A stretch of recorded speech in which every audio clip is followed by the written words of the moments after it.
फिर से खुशामदीद कहता हूँ आपको, मैं Zia Haider, I am motivational speaker and trainer. आज जो टॉपिक डिस्कस करेंगे वो है red ocean and blue ocean strategy part 2।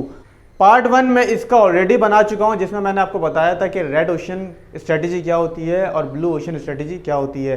थोड़ा सा उसको गो थ्रू करते हैं। कोई भी ऐसा बिजनेस जिसके अंदर level of competition high competition है, अगर वो आप करते हैं तो इसका मतलब आप रेड ओशन के अंदर जा रहे हैं। आपको लड़ना पड़ेगा कंपटीशन से, वो सारा ओशन रेड हो जाएगा। इसके अलावा रेड ओशन के अंदर प्रॉफिट मार्जिन बहुत कम होते हैं, हाई ऑपरेटिंग कॉस्ट होती है और बहुत कम चांसेस होते हैं ग्रोथ के। ब्लू ओशन के अंदर कोई भी ऐसा बिजनेस जिसके अंदर बहुत कम कंपटीशन है या कंपटीशन नहीं है, उसमें आप खुला खाएं नंगा नहाएं, high level of profit margin, low operating cost and higher chances for growth. अब हम डिस्कस करते हैं कि अगर आपने गलती से या जानबूझ के या किसी से इंस्पायर होके या किसी को देख के किसी ऐसी मार्केट में शॉप ले ली है या कोई ऐसा बिजनेस स्टार्ट कर लिया है जो कि रेड ओशन के अंदर है, आप बहुत ज़्यादा परेशान है कि मैं क्या करूं, मुझे कंपटीशन से लड़ना पड़ता है, प्रॉफिट मार्जिन ना होने के बराबर है, आपस में कंपटीशन एक दूसरे को मार रहा है, खा रहा है। जैसे कोई कस्टमर आपके पास आता है और वो कहता है कि सेम शर्ट मुझे सामने वाला दे रहा है, आप 1200 की दे रहे हो, वो मुझे 900 की दे रहा है, तो मैं आपसे क्यों खरीदूं। तो आप उसके प्रोडक्ट की बुराई करना शुरू कर देते हैं, कहते हैं वो तो रखता ही लोकल माल है, बेकार तरीन माल है, इतनी कंप्लेंट्स आती है, हम अपनी शॉप से देख रहे होते हैं, उससे कोई भी माल परचेज नहीं करता, जबकि आप दोनों के वेंडर भी सेम है, क्वालिटी भी सेम है, सब कुछ सेम है, लेकिन क्योंकि कंपटीशन है तो आप उसकी बुराई कर रहे होते हैं। और सिमिलर थिंग, मतलब सेम थिंग, जब आपका कस्टमर उसके पास जाता है तो वो भी आपके बारे में ऐसी बुराइयाँ कर रहा होता है, जबकि दोपहर का खाना आप साथ बैठ के खाते हैं। तो रेड ओशन के अंदर आप खूनी बन जाते हैं, एक दूसरे को मारने को तैयार होते हैं, जब भी ये ओशन रेड हो जाता है। अगर कोई कस्टमर आपके पास आता है और कहता है आप महंगा दे रहे हो और सामने वाला सस्ता दे रहा है, मुझे बताओ आपके प्रोडक्ट में ऐसी क्या खासियत है, और वाकई में आपने कोई प्रोडक्ट अपना इनोवेट करा हुआ, अच्छा बनाया हुआ, तो आप उसको बताते हैं ये देखिए हमारी डबल स्टिचिंग है, उसकी सिंगल स्टिचिंग है, आप जाके चेक कर सकते हैं। तो मैक्सिमम चांस है कि वो आपसे परचेज कर लेगा, क्योंकि आपका प्रोडक्ट उससे ज़्यादा यूनिक है। अगर कोई बर्तन की दुकान है और कोई कस्टमर आके बोलता है कि आप महंगा दे रहे हो, सामने वाला सस्ता दे रहा है, और आप बर्तन उठा के दे ज़मीन पे मारते हो और उठा के बोलते हो अगर एक स्क्रैच भी आ जाए तो मुझे बताएं, टूटना तो बहुत दूर की बात है, तो मैक्सिमम चांस है कि वो कस्टमर आपसे परचेज कर लेगा, क्योंकि आपका प्रोडक्ट उससे डिफरेंट है, प्रोडक्ट में डिफ्रेंसिएशन है, क्वालिटी में फ़र्क है या किसी तरह उससे मुख्तलिफ है।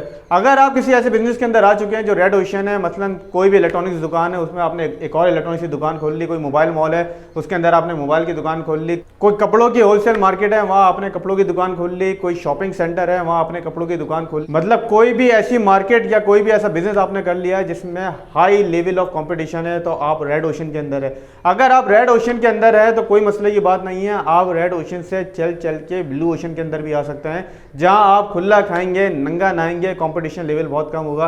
तो कैसे आएंगे आप रेड ओशन से चलते हुए ब्लू ओशन के अंदर, उसके लिए एक फ्रेमवर्क है जो आपको पूरा करना पड़ेगा। वो फ्रेमवर्क है ERRC।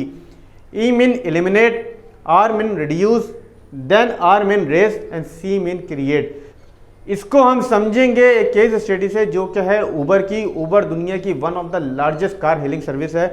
इसके फाउंडर हैं Travis Kalanick and Garrett Camp. 2009 में इन्होंने ये कंपनी लॉन्च करी थी। आज दुनिया भर में 63 कंट्रीज़ के अंदर ये है, 700 शहरों के अंदर इनकी सर्विस पाई जाती है। इसके अलावा 5 मिलियन इनके सिर्फ ड्राइवर हैं, जिसको ये कैप्टन बोलते हैं, और 18 करोड़ इनके एक्टिव यूज़र हैं।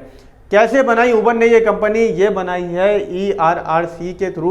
अगर ये नॉर्मल ट्रांसपोर्ट कंपनी शुरू कर देते तो इनके में और दूसरी ट्रांसपोर्ट कंपनी में क्या फ़र्क रह जाता, ये भी रेड ओशन के अंदर आते। लेकिन इन लोगों ने डिसाइड किया कि हमने रेड ओशन में नहीं जाना, हमने ब्लू ओशन में जाना है, तो इन्होंने एक फ्रेमवर्क को अडॉप्ट किया जो था ERRC। सबसे पहले इन्होंने किया E मतलब एलिमिनेट इन्होंने कैसे किया? कैप ऑन द स्ट्रीट, मतलब पैसेंजर चाहता था पहले बस स्टॉप पे जाके जितनी भी कैब्स खड़ी होती थी, टैक्सी खड़ी होती थी, उनसे जाके बात करता था कि मैंने उधर जाना है, पैसों की बार्गेनिंग करता था। सबसे पहले इन्होंने इसको एलिमिनेट किया। इन्होंने बोला कि ये चीज़ ख़त्म करो, बल्कि अब पैसेंजर, हमारा कस्टमर स्टॉप पे नहीं जाएगा, बल्कि गाड़ी खुद उसके दरवाजे पे आएगी, उसकी लोकेशन पे आएगी। दूसरा इन्होंने क्या एलिमिनेट किया? अनसर्टेनिटी।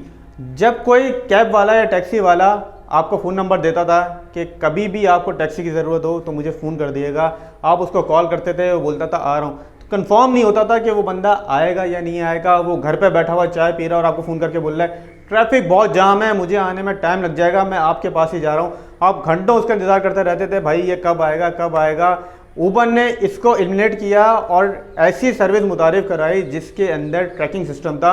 आप घर बैठे अपनी ऐप पर ट्रैक कर सकते हो कि इस वक्त ये कहाँ पहुँचा है और इस वक्त ये कहाँ नहीं पहुँचा। दूसरा जो फैक्टर है वो है रिड्यूस। पहला था एलिमिनेट, एलिमिनेट का मतलब ख़त्म कर दो, उन्होंने वो ख़त्म ही कर दिया। दूसरा रिड्यूस, रिड्यूस मतलब कम कर दो। जब आप कैब बुक करते थे तो आप बार्गेनिंग करते थे, उसने इसको रिड्यूस किया और एक फ्लैट चार्जेस निकाल दिए, किलोमीटर के हिसाब से कोई फार्मूला निकाल दिया। जितने किलोमीटर वो गाड़ी चलेगी ऑटोमेटिक उसका बिल जनरेट हो जाएगा, उतने ही पैसे वो ड्राइवर आपसे लेगा और उतने ही आपने पे करने हैं। वो चक्कर इन्होंने ख़त्म कर दिया कि थोड़ी सी ड्राइविंग ज़्यादा हो गई तो वो रोना शुरू कर दे। जो आपने टैक्सी बुक करी है वो ड्राइवर आपको बोले कि मुझे पैसे ज़्यादा चाहिए क्योंकि आपने मुझसे ज़्यादा सफ़र करवाया है, या फिर आपको पता है देखो कितनी बीच में ट्रैफिक मिल गया था, मैं क्या करता, मेरा तो टाइम ज़ाया हुआ, अब आप मुझे ज़्यादा पैसे दो। इस चीज़ को इन्होंने रिड्यूस किया और किलोमीटर के हिसाब से एक फार्मूला निकाल दिया जिससे ऑटोमेटिक बिल जनरेट हो जाता है। सेकेंड जो इन्होंने रिड्यूस किया वो है लॉन्ग वेट टाइम। किसी और ट्रांसपोर्ट सर्विस से आप बुक करवाते हैं तो आपको बहुत ज़्यादा वेट करना पड़ता है कि कब आएगी टैक्सी, कब आएगी कैब। लेकिन इन्होंने ऐसा निज़ाम मुतारिफ करवाया कि आपको ऐप पे सारी गाड़ी दिख रही होती है कि कौन सी कितने किलोमीटर दूर खड़ी हुई है, और आप जो राइड बुक करेंगे जो सबसे नियरेस्ट गाड़ी होती है, जो सबसे नियरेस्ट कैब होती है, वो उसी को राइड देता है ताकि जल्द से जल्द आपको पहुंच जाए। तीसरा एलिमेंट जो है रेस, मतलब क्या चीज़ इन्होंने बिजनेस में बढ़ाई, वो सबसे पहले बढ़ाई इन्होंने कन्वीनियंस।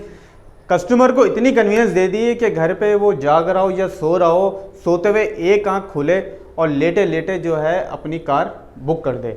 इतनी ज़्यादा कन्वीनियंस दे दी कि अपने स्मार्टफोन के थ्रू सोते हुए एक आँख खोले, मोबाइल निकाले और ऐप बुक कर दे। ऐसी कन्वीनियंस इससे पहले किसी भी ट्रांसपोर्ट सेक्टर में नहीं थी, तो इन्होंने सबसे पहले कन्वीनियंस बढ़ाई ताकि एक्सेसिबिलिटी बढ़े कैब की। इसके अलावा इन्होंने सेफ्टी फीचर जो है उसको रेस किया। अगर माँ अपनी बेटी को कॉलेज भेज रही है, यूनिवर्सिटी भेज रही है या किसी फ्रेंड के घर भेज रही है तो वो परेशान ही रहती थी कि बेटी कहाँ पहुँचोगी, बार बार बेटी को कॉल करती रहती थी कि बेटा कहाँ पहुँचे, टैक्सी ड्राइवर सही है, सही रूट पे जा रहा है। उबर ने इस स्टैंडर्ड को बहुत ज़्यादा रेस किया और सेफ्टी फीचर पे बहुत ज़्यादा तवज्जो दी और ऐप के अंदर ही ट्रैकिंग सिस्टम दे दिया।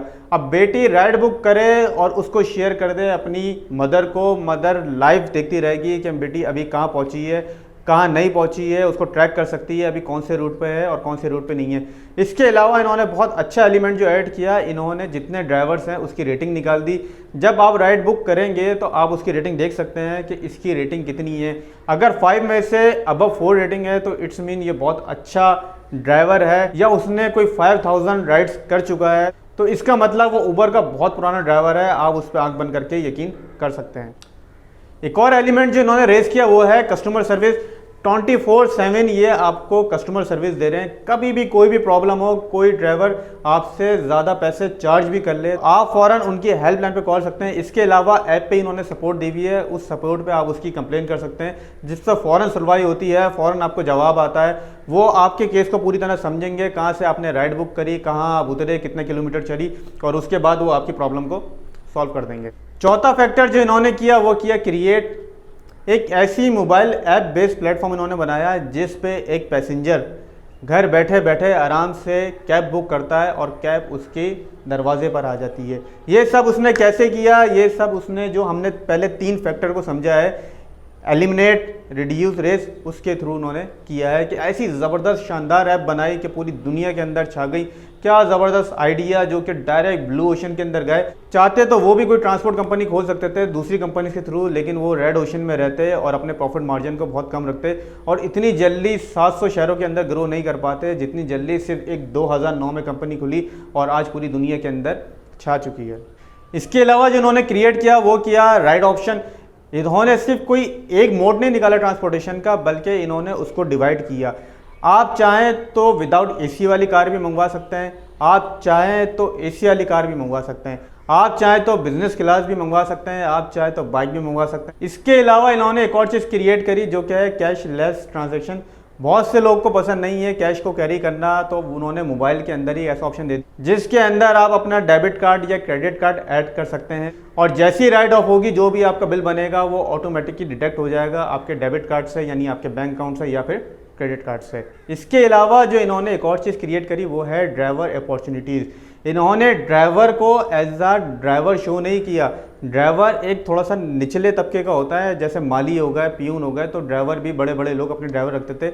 लेकिन इन्होंने जो उबर चलाने वाले को एज अ ड्राइवर शो नहीं करा, बल्कि एज अ कैप्टन शो करा, जिससे जितने भी लोग इनके पास इनरोल हो रहे थे, अपनी गाड़ियाँ लेके आ रहे थे, वो अपने आप को सेफ एंड सिक्योर फील कर रहे थे, ड्राइवर फील नहीं कर रहे थे।